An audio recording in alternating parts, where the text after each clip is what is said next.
Саламатсыздар ма, құрметті оқырмандар? Есімім Далмұрат, математика пәнінің мұғалімі боламын. Біздер бүгін керемет бір есеп, олимпиада есебі екен. 1997 бірліктен және 1998 екіліктен тұратын және 5 деген цифрдан тұратын бір сан берілген. Осы сан қандай да бір санның толық квадрат екенін дәлелдеңіз дейді. Енді шешуін қарайық. Біз былай аламыз.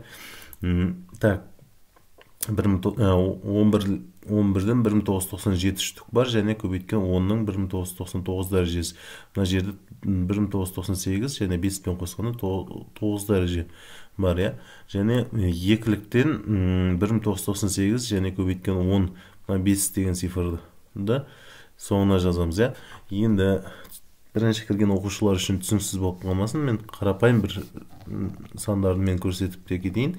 Так, бізде мынандай сан берілген болсын, мысалы 11225.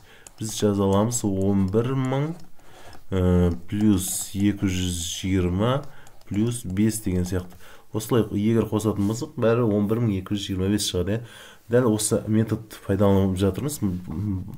Бұл жерде мысалы мынаны 11 көбейткен 10-ның 3-ші дәрежесі формасында жазып жатырмыз. Сол сияқты бізде осындай түрлендіру енгіздік. Енді біз қарайық.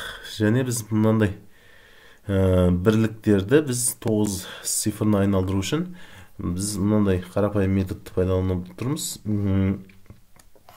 Мысалы 100 минус 1 бөлінген 9 десек, бәрі сол 99, 11 деген цифр шығады. Осына қарапайым методты пайдаланайын деп тұрмыз.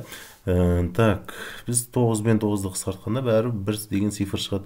Мына 9 бен 9-ды қысқартқанда бәрі 1 шығады. 1-ді 2-ге көбейткенде барлық мына теңдік орынды. Және 5-тің орнына 45 бөлінген 9 деген цифрды жазып отырмыз. Енді ортақ бөлім 9-дан болса, бізде мынандай теңдік пайда болады. Так, бізде ортақ бөлім 9-дан болса, мына тұрған нәрселерді қарайық. 9-ның 1997 дәрежесінің орнына 10-ның 1997 дәрежесі минус 1-ді жазуға болады. Мысалы 999 дегеннің орнына 1000 минус 1 немесе 10-ның 3 дәрежесі минус 1 деген сияқты методты пайдалануға болады. Сол кезде бізде мына тұрған өрнегіміз осылай түрленеді. Ортақ бөлім 9-дан. Енді қарайық. Мына жақшаны ашайық. Жақшаны ашып, шамалы ықшамдайық. Мынаны көбейтеміз, мынаған көбейтеміз. Және мына 2-ні 10-ға көбейтеміз. Және 10-ны 1-ге көбейтеміз. 10-ны мынаған көбейтеміз. Сонымен көбейткішті орындасақ, бізде осындай нәтиже пайда болады. 1997 дәреже мен 1999 дәреже қосылады. 10-ның 3996 дәрежесін береді. 10-ның 1999 дәрежесін 1-ге көбейтсек, мына өрнекті береді. Және 10-ның 98 дәрежесіне көбейтетін болсақ, 1999 дәрежесі және алдында 2-сі бар. Және 10-ды 2-ге көбейтсек 20, 20-ны минус 1-ге көбейтсек минус 20. Бұл жерде ұқсас мүшелер бар. Мысалы, минус 20 мен плюс 45 екі ықшамдалады. Және мұна 2 өрнек ықшамдалады, 2 сан. Енді ықшамдаған кезде бізде мұндай нәтиже пайда болып тұр. 10-ның 3996 дәрежесі және 10 плюс 10-ның 1998 дәрежесі плюс 25 пайда болып тұр. Енді мұндай түрлендіру енгізейін. Қарайық. 96 дәреже дегенім 1998 дәрежесінің квадраты деп. Және 10-ды бөлек жазатын болсам, 2 көбейту 5-іміз 10-ды береді. Ол 1998 дәрежемен қосылған кезде 1999 дәреже береді. Енді мұна түрде жазғаным маған, мен мұна формаға келтірдім.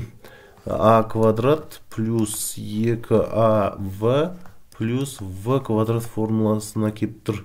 А-ның орында бізде 10-ның 1998 дәрежесі тұр. Б-ның орында бізде 5 тұр. Яғни бізде А плюс Б-ның квадрат формасына жаза алам.